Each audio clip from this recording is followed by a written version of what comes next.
Everyone welcome back. ನೀವು ನೋಡ್ತಾ ಇದ್ದಾರೆ ಸ್ಟೂಡೆಂಟ್ ಸೊಲ್ಯೂಷನ್ ಚಾನಲ್. ಎಲ್ಲ SSB ಸ್ಕಾಲರ್ಶಿಪ್ನ ಅಪ್ಡೇಟ್ಗೆ ಸ್ವಾಗತ. ಸಿ ಸುದ್ದಿ ಕೂಡ ಬಂದಿದೆ, ತಿಳಿಸ್ಕೊಡ್ತೀವಿ. ಚಾನಲ್ಗೆ ಸಬ್ಸ್ಕ್ರೈಬ್ ಆಗಿ. ನಿಮಗೆ ಗೊತ್ತಿರೋ ಹಾಗೆ SSB ಸ್ಕಾಲರ್ಶಿಪ್ ಅಪ್ಲಿಕೇಶನ್ ಬಂದ್ಬಿಟ್ಟು ಆಲ್ರೆಡಿ ಅನೌನ್ಸ್ಮೆಂಟ್ ಕೂಡ ಆಗಿದೆ. ಈಗ ಮತ್ತೊಂದು ಅಪ್ಡೇಟ್ ಕೂಡ ಬರ್ತಾ ಇದೆ. ಈ ಹಿಂದೆ ಮಾರ್ಚ್ 10th ಅಂತ ಇದ್ದಾರೆ ಲಾಸ್ಟ್ ಡೇಟ್ನ, ಈಗ ಮಾರ್ಚ್ 15th ಅಂತ ಹೇಳ್ತಾ ಇದ್ದಾರೆ. 15 ಅವಕಾಶ ಅಂತ ಹೇಳ್ತಾ ಇದ್ದಾರೆ. ಅದು ಅಫಿಷಿಯಲ್ ಆಗಿ ಆರ್ಟಿಕಲ್ಸ್ ಕೂಡ ಕೊಟ್ಟಿದ್ದಾರೆ, ಬಟ್ ವೆಬ್ಸೈಟಲ್ಲಿ ಕೂಡ ತೋರಿಸ್ತಾ ಇಲ್ಲ.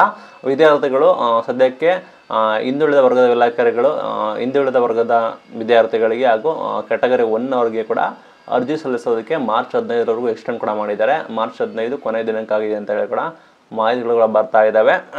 ಆದರೆ ಈಗ ಸದ್ಯಕ್ಕೆ ಮಾರ್ಚ್ 10ನೇ ತಾರೀಕು ಲಾಸ್ಟ್ ಡೇಟ್ ಇದೆ. ಅದರೊಳಗೆ ದಯವಿಟ್ಟು ನೀವು ಅಪ್ಲಿಕೇಶನನ್ನು ಹಾಕಿ, ಇನ್ ಕೇಸ್ ಎಕ್ಸ್ಟೆನ್ಷನ್ ಕೂಡ ಆದರೆ ತಿಳಿಸ್ಕೊಡ್ತೀವಿ. ಆಲ್ಮೋಸ್ಟ್ ಎಕ್ಸ್ಟೆನ್ಷನ್ ಕೂಡ ಆಗ್ಬೋದು, ಬಿಕಾಸ್ ಇನ್ನೂ ಅಪ್ಲಿಕೇಶನ್ ಹಾಕೋದಿರೋದಿಲ್ಲ. ಆಲ್ರೆಡಿ ಟೈಮ್ ಕೂಡ ಜಾಸ್ತಿ ಆಗಿದೆ, ಬಟ್ ಏನು ಡಿಸಿಷನ್ ತೆಗೆದುಕೊಂಡಿರೋ ಗೊತ್ತಿಲ್ಲ. ಆ ರೀತಿ ಬರ್ತಾ ಇದೆ, ಬಟ್ ವೆಬ್ಸೈಟನ್ನು ಕೂಡ ತೋರಿಸ್ತಾ ಇಲ್ಲ. ನಿಮಗೆ ಹೆಚ್ಚಿನ ಮಾಹಿತಿಗಾಗಿ ಸಂಪರ್ಕದ ಮಾಹಿತಿ ಇದೆ. ಹಿಂದುಳಿದ ವರ್ಗದ ಕಲ್ಯಾಣ ಇಲಾಖೆದು 8050770005 ನಂಬರ್ ಇದೆ. ಅದೇ ರೀತಿ ವಿದ್ಯಾರ್ಥಿ ವೇತನ 1902 ಅದಕ್ಕೆ ನೀವು ಕಾಲ್ ಮಾಡಿದ್ರೆ ನಿಮಗೆ ಎಲ್ಲ ರೀತಿ ಮಾಹಿತಿಗಳು ತಿಳ್ಕೊಳ್ತಾರೆ.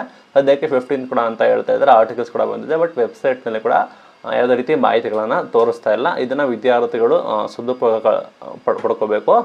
ಹೆಚ್ಚಿನ ಮಾಹಿತಿಗಾಗಿ ನಿಮಗೆ ssp.postmetric.karnataka.government.in ವೆಬ್ಸೈಟಲ್ಲಿ ನಿಮಗೆ ಕಾಣುತ್ತೆ, ಅಲ್ಲಿ ಹೋಗಿ ನೀವು ನೋಡ್ಬೋದು. ಇದು ಇವತ್ತಿನ ವಿಡಿಯೋ. Thank you.